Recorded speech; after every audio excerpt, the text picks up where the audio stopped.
من أعظم الأعمال التي تستطيع أن تقضي بها وقتك في يومك وليلتك الدعوة إلى الله تعالى، وكفى بالدعوة شرفا أنها نسبت إلى الله، بل أفضل البشر هم الأنبياء والرسل، أعطاهم الله عز وجل هذه الوظيفة، وظيفة الدعوة إلى الله. كيف تدعو إلى الله في هذا الزمن؟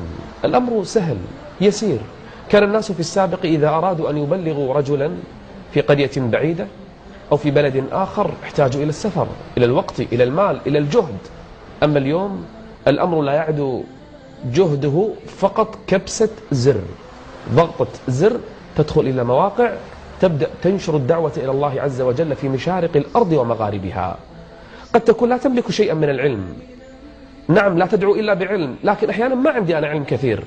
مجرد نقلك للصحاح وللثقات، تنقل مواقعهم، تنقل مقالاتهم، تنقل دروسهم ومواعظهم إلى أناس ربما غفلوا عنها، ربما احتاجوا من يبلغهم دين الله عز وجل.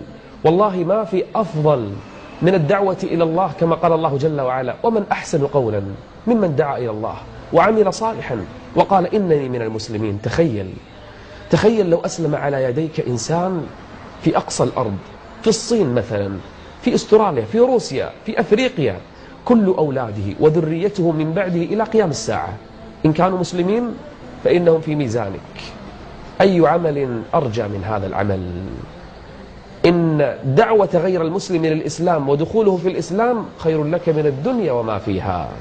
الأمر سهل، الأمر يسير. أعرف مجموعة من الشباب أنشأوا حسابا في التويتر يدعون فيه إلى الله جل وعلا بلغات، ما يمر يوم إلا ويدخل في الإسلام على أيديهم إنسان، مرة من الأرجنتين، مرة من هولندا، مرة من أمريكا، مرة من كذا، مرة من، ينشرون دين الله عز وجل وهم جلوس في بيوتهم عبر جهاز صغير.